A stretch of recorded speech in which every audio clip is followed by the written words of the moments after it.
Okay, they're always a bit tricky, these ones. Remember, it's not to scale, so whatever they've drawn may not be right. We have to follow what information we have.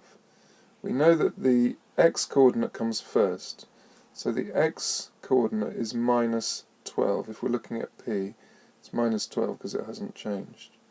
The y-coordinate of that top left one is 20, and the middle of the square, point C, is minus 5. So we've got to go down 25. Therefore we've got to go down another 25 to get to the point P. So we're going to go from 20 to minus 30. Now, point Q is at the same level of y as point P. So the y coordinate of Q will be minus 30. The x coordinate, it goes from minus 12.